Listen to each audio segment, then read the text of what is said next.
Bonjour à toutes et à tous, on se retrouve aujourd'hui pour une nouvelle vidéo et c'est une vidéo chronique.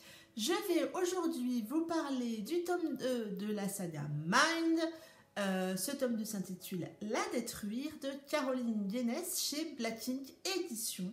Je remercie Black Ink et Caroline de l'envoi de ce service presse. Tout d'abord, si vous n'avez pas lu le tome 1, sachez que ce tome 2 est une suite directe du tome 1 et que si vous n'avez pas lu le tome 1 et que vous souhaitez le lire, peut-être que ça serait bien de ne pas regarder la chronique, mais je pense que malgré tout, je vais vous spoiler un tout petit peu le tome 1. Pour celles et ceux qui ont lu le tome 1 mais pas encore le tome 2, vous pouvez rester ici, il n'y a aucun souci là-dessus.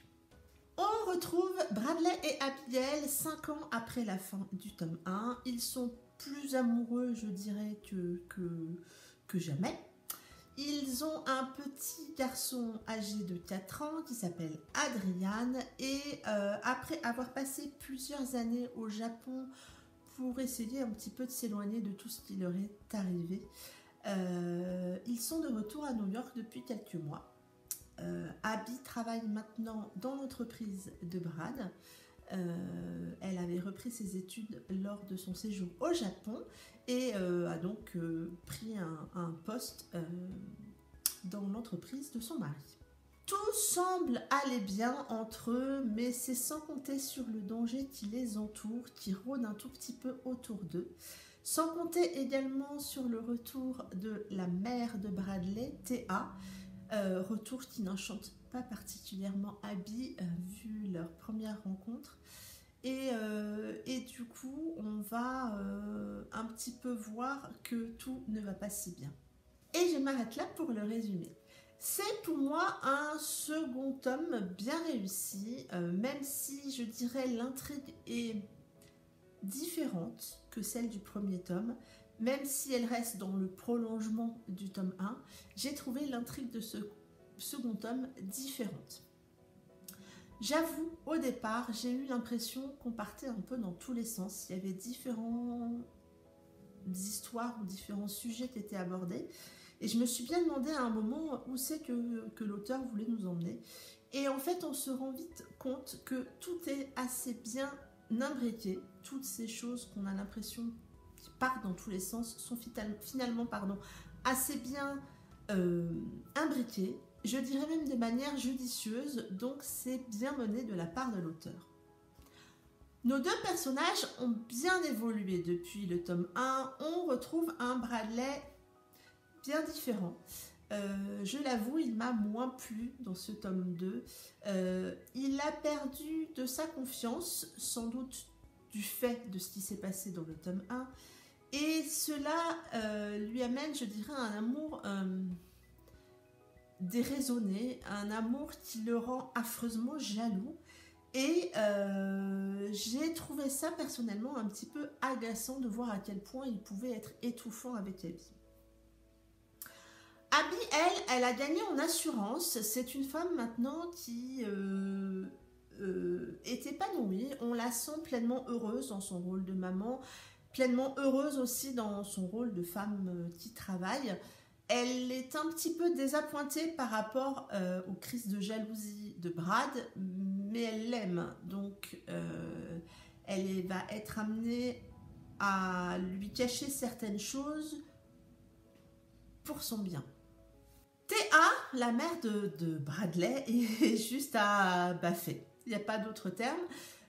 Vous prenez tous les clichés, mais tous les clichés que vous pouvez imaginer d'une belle-mère, et vous les mettez dans un même personnage.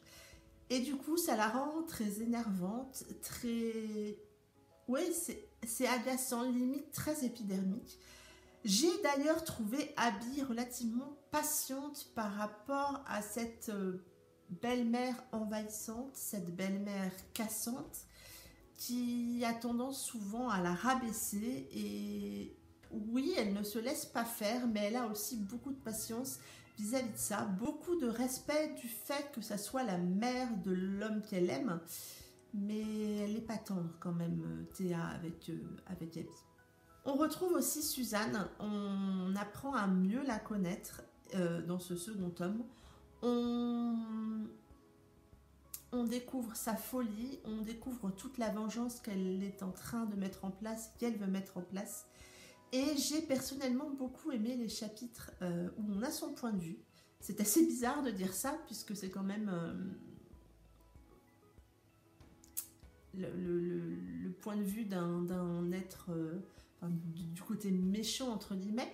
Et on est, dans ces chapitres-là, on est très vite embarqué dans sa folie. On est dans un sentiment de mal-être que l'auteur arrive à nous amener. J'avais déjà ressenti ce mal-être vis-à-vis d'un autre personnage dans le tome 1.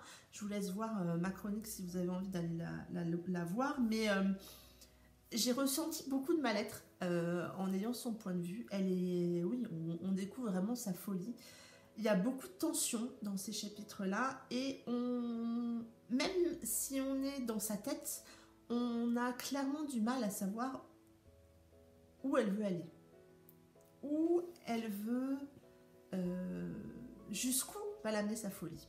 Bref, pour moi, c'est une duologie remplie de suspense. Certes, il y a un fond de romance, mais c'est pas forcément l'unique chose de cette duologie. J'ai aimé me laisser embarquer dans cette histoire. J'ai mis la note de 15/20 à ce tome 2 et je trouve que cette duologie est vraiment agréable à lire. Ça change un petit peu des romances qu'on a l'habitude de lire. Là, on a quand même un fond de suspense qui est relativement bien mené par l'auteur. Ça en est tout pour cette chronique. J'espère qu'elle vous aura donné envie de lire ce tome 1. En attendant, je vous souhaite une très belle semaine, de belles lectures et je vous dis à très bientôt pour une prochaine vidéo. Bye bye!